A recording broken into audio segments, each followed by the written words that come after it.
The day the owner's son called me replaceable, he had no idea what he had just destroyed. 3 hours after security escorted me out of the building, more than 200 flights were delayed. Airports across the country fell into chaos, and the same executives who laughed while firing me were desperately begging me to come back. The strange part? I never sabotaged a single system. I simply walked away, and the company collapsed under the weight of its own arrogance. My name is Natalie Brooks, and for 11 years, I kept one of New York's busiest regional airlines running while most people never even knew I existed. Passengers blamed delayed flights on the weather. Executives blamed employees. But the truth was much simpler. Airlines don't survive because of expensive boardrooms, flashy presentations, or people wearing $1,000 suits. They survive because of exhausted people working behind locked doors, solving impossible problems before anyone else even wakes up. That was my job. Every morning, I arrived before sunrise with a cup of terrible coffee in one hand and a growing list of emergencies in the other. By 4 a.m., the operations center was already alive.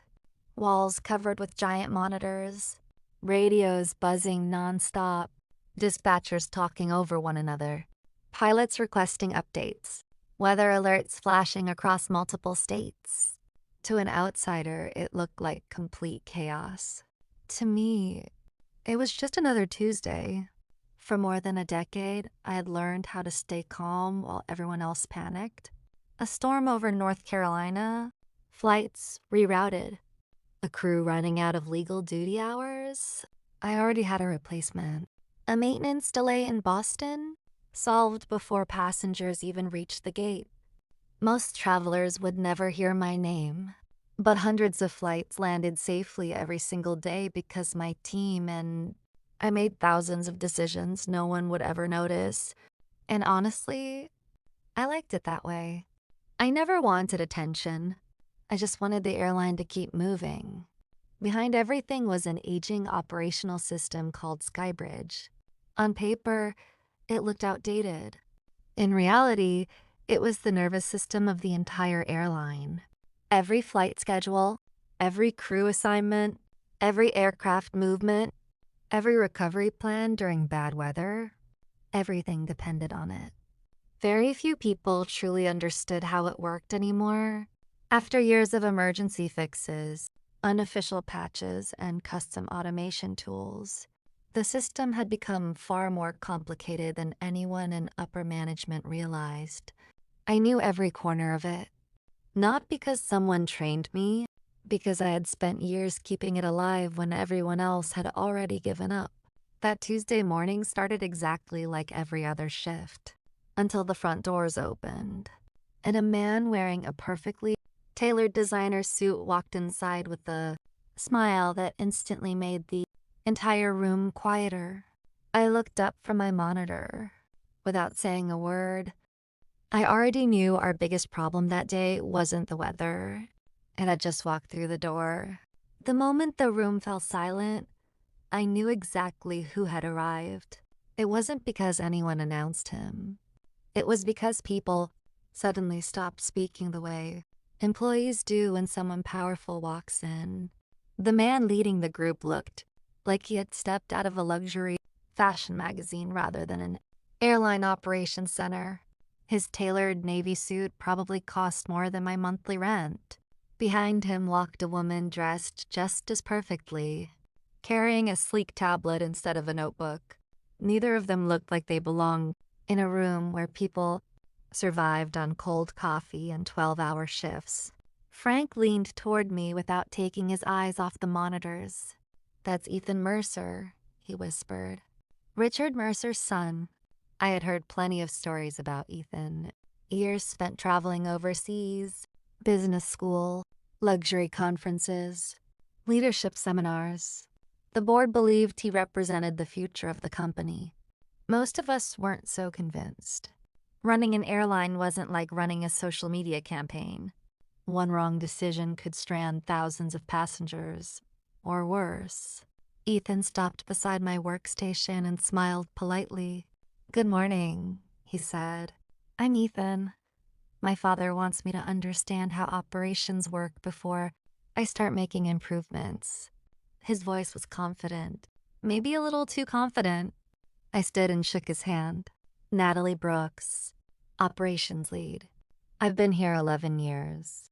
His eyes briefly scanned the dozens of monitors surrounding my desk. "So this is where all the magic happens." I smiled. "No, this is where we stop disasters. Before anyone outside this room even realizes they almost happened." For just a second, his smile faded. Then it returned. "I like that answer." Behind him, the woman stepped forward. "I'm Vanessa." She extended her hand while barely looking away from her tablet. "I'll be helping Ethan modernize operations." Modernize. That word always sounded harmless. In reality, it usually meant replacing people who understood the job with software that didn't. Vanessa slowly looked around the room. "I expected something cleaner," she admitted. "So many screens. So many manual processes. This seems inefficient." Several dispatchers exchanged quiet glances. Nobody answered, because everyone in that room knew something she didn't. Every flashing alert represented real people, families waiting at airports, pilots running out of legal flying hours, aircraft avoiding dangerous storms. There was nothing simple about any of it. A loud warning suddenly echoed across the operations center. A severe weather system had shifted unexpectedly. 3 connecting flights were now heading toward the same restricted airspace.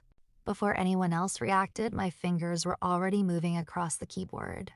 I rerouted the first aircraft, reassigned another crew, contacted dispatch, updated fuel calculations. Less than 2 minutes later, every warning disappeared. The room relaxed. Vanessa stared at my monitors. "What software did that automatically?" "It wasn't automatic," I replied. "I did." She frowned. "There should really be an app that handles that." A few people quietly laughed. Not because the comment was funny, because it proved she had absolutely no idea how complicated airline operations really were. Ethan noticed the reaction. Instead of asking why everyone laughed, he simply made a note on his tablet. That was the moment I realized something dangerous. Neither of them had come to learn. They had already decided they knew better. And people who think they know everything rarely listen before making the worst decisions imaginable. By lunchtime, the future of the airline no longer worried me. The people now making decisions about it did. The following morning, an email appeared in every manager's inbox. Mandatory executive strategy meeting. 12 p.m. Attendance required. Nobody in operations liked meetings. When flights were moving, we solved problems. When executives scheduled meetings, they usually created them. At exactly noon, I walked into the executive conference room carrying nothing but my notebook. The room looked exactly how corporate leadership liked to present itself. Glass walls, leather chairs, fresh coffee, a massive digital screen displaying colorful charts that looked impressive, but explained almost nothing. Ethan stood at the front of the room, smiling like someone preparing to announce a brilliant new future. Vanessa sat beside him, ready to change slides with a single tap. The presentation began. "Today," Ethan announced confidently, "we begin transforming this airline into a smarter, leaner, technology-driven company." Several executives nodded immediately. Others simply stayed quiet. Experience had taught them that silence was often safer than honesty. The first few slides were filled with familiar corporate phrases: innovation, efficiency, digital transformation, operational optimization. The words sounded impressive. The actual plan didn't. Vanessa proudly switched to a map showing several regional routes.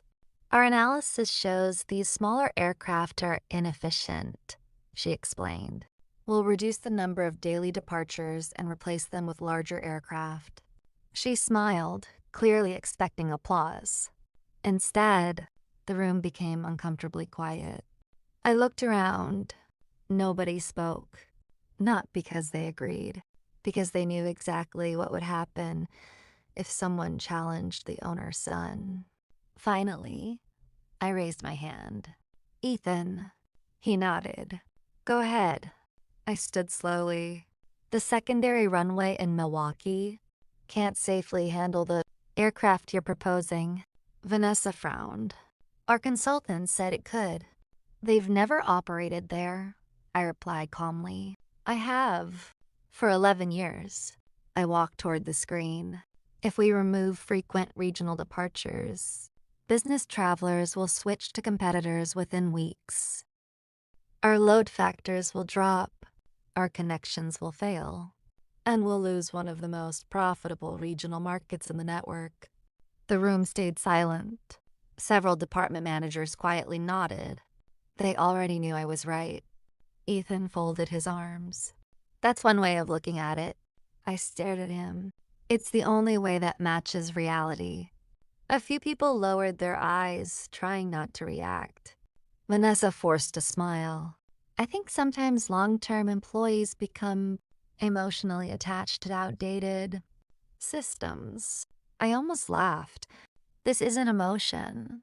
It's aviation. You can't redesign airports with PowerPoint slides. Someone at the far end of the table suddenly coughed, clearly trying to hide a smile. For the first time, Ethan's confident expression cracked. Only for a second. Then he recovered. I appreciate your opinion, Natalie, but companies that refuse to change eventually disappear. I answered without raising my voice. And companies that ignore experience usually disappear even faster. The room fell completely silent. Nobody moved. Nobody spoke. For several long seconds, the only sound was the quiet hum of the projector.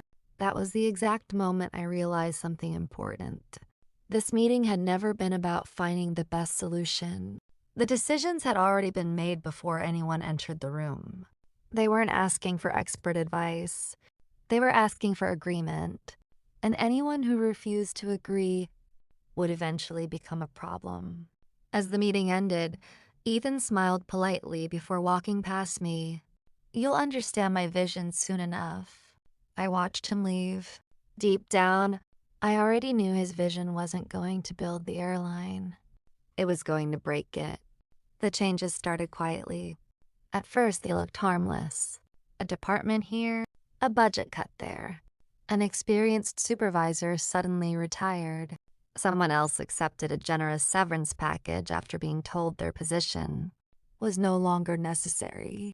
Official emails called it organizational restructuring. The people actually doing the work called it something else. Panic. Within 2 weeks, the operations center no longer felt familiar. Desks that had been occupied for years now sat empty. The overnight support team reduced to half its size because Ethan insisted that late-night operations weren't cost-effective. I tried explaining that cargo flights, maintenance movements, and international connections never slept. Neither did weather emergencies. He dismissed every concern with the same confident smile. The software will compensate. It never did. Soon, the smallest problems started becoming bigger ones. A crew assignment that normally took seconds now took 15 minutes. Maintenance approvals disappeared from the system without warning. Flights that should have left on time were suddenly waiting for paperwork that had already been completed. Every shift became harder than the last. One afternoon, while I was coordinating diversions around a thunderstorm, Vanessa pulled a chair beside my workstation. She watched my screens for nearly 5 minutes without saying a word.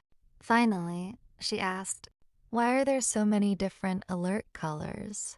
I kept typing. Because every color means something different. She tilted her head. Couldn't they all just be red? I looked at her. If everything is an emergency, then nothing is. She didn't answer. Instead, she opened her tablet and started taking notes. The next week, someone actually changed the alert system. 3 warning categories were removed. Everything looked simpler, cleaner, more modern. It also became far more dangerous. Now, dispatchers had to open every alert manually because they could no longer tell which problems needed immediate attention.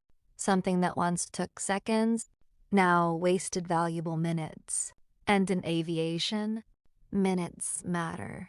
Every time another bad decision was announced, employees stopped arguing. Not because they agreed, because they had realized no one was listening anymore. Frank walked over to my desk one evening, carrying 2 cups of coffee. He handed me one before quietly saying, "I've worked here 27 years. I've never seen morale this low." I looked around the room. People who once joked through stressful shifts now barely spoke. Everyone simply did their work and waited to see who would be fired next. A few days later, an email appeared in my inbox. Subject: Human Resources Meeting. No explanation, no agenda. Just a date. Friday, 3 o'clock. I stared at the screen for several seconds. Then I smiled. Not because I was happy, because I already knew exactly what that meeting was about. I wasn't surprised. In fact, I had been expecting it ever since Ethan walked through those doors. That evening, long after most employees had gone home, I stayed behind alone. The operations center was almost silent. Only the sound of keyboards and distant radios echoed through the room. I opened a secure directory that almost nobody else knew existed. Over the years, I had written dozens of custom recovery tools, small automation scripts, emergency backup programs, crew recovery utilities, weather routing assistance. None of them officially belonged to the airline. I had created them on my own time, simply because I was tired of watching outdated systems fail. Everything I built followed company policy. Everything was properly documented, and everything remained attached to my employee account.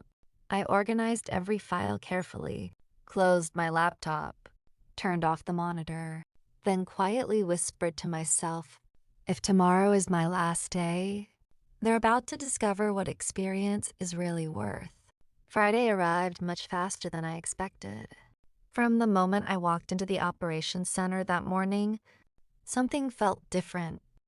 People weren't avoiding my eyes. They were avoiding conversations. Whenever I looked up from my monitor, someone quickly looked away. Rumors travel faster than airplanes. By noon, almost everyone already knew why Human Resources had scheduled that meeting. No one said it out loud. They didn't have to. I spent the next few hours doing exactly what I had done for the last 11 years, solving problems. A thunderstorm forced 3 incoming flights to divert. A maintenance crew called in sick. One captain was about to exceed his legal duty hours. Within minutes, everything was back under control. Just another ordinary day. Or at least, it looked ordinary from the outside. At exactly 2:58 p.m., I shut down my workstation, stood up, and quietly looked around the operations center. The room had been my second home for more than a decade. I knew every monitor, every radio frequency, every emergency procedure, every shortcut hidden inside the aging Skybridge system. For 11 years, I had protected this airline without asking for recognition. Today, I was about to walk away from all of it. Frank stopped me near the exit. He looked like he wanted to say something. Instead, he simply placed a hand on my shoulder. "I'm sorry," he said quietly. I gave him a small smile. "It's not your fault." When I entered the HR office, 3 people were already waiting. The Human Resources Director, Ethan, Vanessa. A folder sat neatly on the conference table. No one offered me coffee. No one smiled. The HR director cleared her throat. "Thank you for coming, Natalie." Ethan leaned back in his chair, looking unusually confident. After a few seconds, he finally spoke. "Over the past several weeks, we've been evaluating the future direction of this company." I stayed silent. "Our conclusion," he continued, "is that your leadership style no longer aligns with where this airline is headed." I couldn't help smiling. "So that's the official version?" Vanessa crossed her arms. "If you'd like a simpler explanation, we believe your attitude has become negative and resistant to change." For a moment, the room became completely silent. Then I laughed. Not loudly, not sarcastically, just enough to make everyone uncomfortable. "I've worked here for 11 years, I said calmly. "I've missed birthdays, canceled vacations, worked Christmas mornings, spent nights sleeping in this building during snowstorms, because flights couldn't wait." I looked directly at Ethan. "And today you're calling me the problem." His expression didn't change. "The decision has already been made." The HR director slowly pushed the folder across the table. Inside was my termination agreement. I closed it without reading a single page. "You really believe this airline will run itself?" I asked. Ethan smiled. "We're building smarter systems." "No," I replied quietly. "You're getting rid of the people who understand them." No one answered. I stood, removed my company ID badge, and placed it gently on the table. No drama, no shouting, no threats, just silence. Before reaching the door, I turned back one last time. "There will be a system refresh this afternoon. It starts automatically at 3:30. For your sake, I hope someone in this room actually knows what happens after that." Ethan smirked. "We'll be fine." I nodded once. "I hope you're right." Then I walked out of the building, without looking back. For the first time in 11 years, the operations center would face a major system refresh, without the person who had quietly kept it alive. And neither Ethan nor Vanessa had the slightest idea what was about to happen. The automatic system refresh began at exactly 3:30 p.m.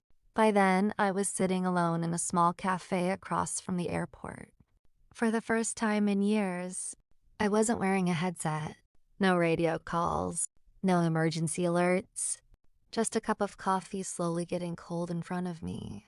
It felt strange, almost peaceful. Then my phone vibrated. One message, then another, then 5 more. I looked at the screen. "Frank, Natalie, something's wrong." Before I could reply, another message appeared. "Skybridge isn't completing the refresh." A third notification followed. Crew schedules just disappeared. I took a slow sip of coffee. Exactly what I had expected. The refresh wasn't broken. It was simply waiting for someone who actually understood how to finish the process. Inside the operations center, confusion spread faster than any storm. Dispatchers stared at blank screens. Gate assignments suddenly vanished. Aircraft rotations stopped updating. Fuel requests froze in the queue. Within minutes, phones began ringing nonstop. No one knew which aircraft could legally depart. No one knew which crews were still available. And no one could tell which information was accurate anymore. The airline wasn't under attack. Nothing had been hacked. There was no cybercrime. The people now in charge simply didn't understand the system they thought could run without experienced hands. At 3:47 p.m., the first flight was officially delayed. By 4 p.m., 12 more had joined it.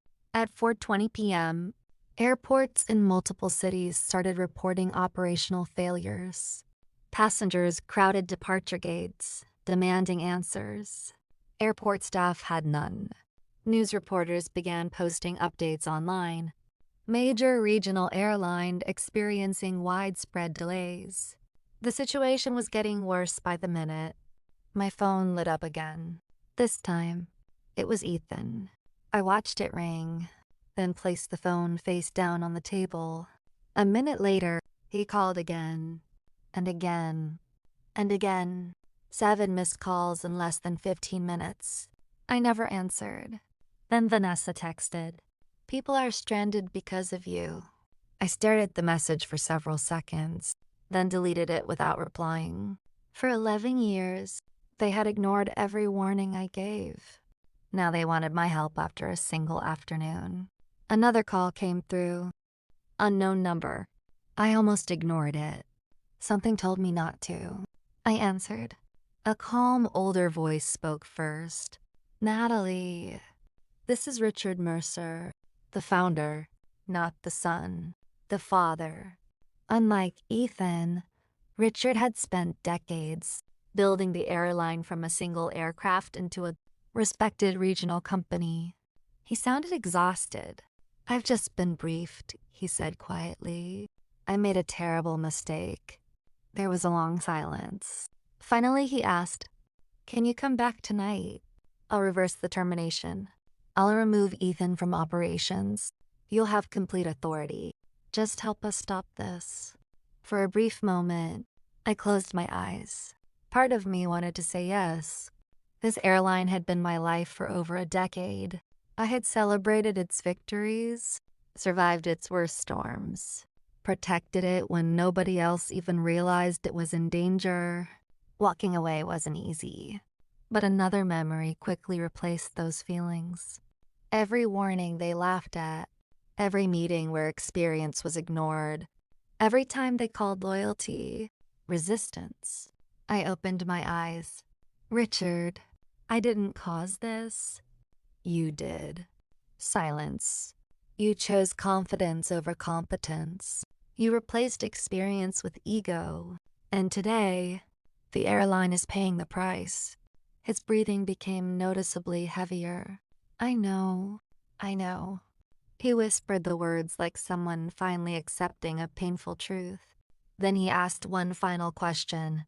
"What would it take to bring you back?" I looked through the cafe window. Another delayed flight slowly pushed away from the gate. Passengers had no idea what was happening behind the scenes. I answered softly, "There isn't a number big enough." Then I ended the call. Back at headquarters, the crisis had already grown beyond anything the executives imagined. And by sunrise, the entire country would know exactly what happens when a company mistakes its most valuable employee for someone who's replaceable. By the next morning, the crisis had become national news. Every major business network was covering the story. Thousands of passengers stranded. One of the country's fastest-growing regional airlines suffers operational collapse. Industry experts question recent leadership changes. The headlines spread faster than the airline could respond. Inside headquarters, the atmosphere had completely changed. The same executives who had proudly talked about innovation a few days earlier were now scrambling from one emergency meeting to another. Investors demanded answers. Airport authorities demanded explanations. The board demanded accountability. And for the first time, no one was listening to Ethan. Within 48 hours, an independent review began. System logs were examined. Internal emails were uncovered. Meeting records were reviewed. The truth was impossible to hide. The investigation reached the same conclusion I had known from the beginning. Nothing had been hacked. Nothing had been sabotaged. No employee had damaged the system. The airline had simply removed the one person who understood how to keep it running. Experience hadn't failed. Leadership had. 3 days later, the board of directors held an emergency vote. Ethan Mercer was removed from every operational decision. Vanessa quietly submitted her resignation before the official report was released.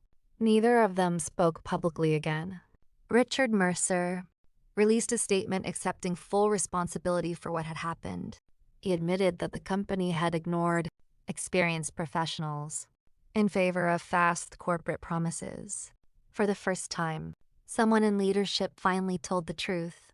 A week later, recruiters started calling me from everywhere: major airlines, private aviation companies, technology firms, consulting groups. Some offered higher salaries, others promised executive titles. One offer stood above all the rest. A respected international airline asked me to lead the redesign of its entire operations network. Not because I had impressive presentations, not because I knew the right people, but because my reputation had been built the old-fashioned way, by solving impossible problems when everyone else gave up. I accepted. On my first day, I walked into a brand new operations center. Modern screens, better technology, a larger team. But one thing immediately caught my attention. Above the entrance to the control room, a single sentence had been engraved into the wall. Technology supports people. It never replaces wisdom. I stopped for a moment and smiled, because someone there understood something my former company never did. Months later, I heard the old airline had been sold. Its routes were divided. Its aircraft carried different logos. The operations center where I had spent 11 years no longer existed. Sometimes I still think about those long nights. The endless coffee, the impossible weather, the pressure that never seemed to end. I don't miss the stress. I don't miss the politics. But I do miss the people who truly cared. The ones who stayed late without being asked. The ones who solved problems instead of creating them. The ones who believed teamwork mattered more than job titles. Looking back, losing that job felt like the worst day of my career. In reality, it was the day my future finally began. Because I learned something every company should remember. People are easy to replace until you lose the one person who holds everything together. And by the time you realize their value, it may already be too late.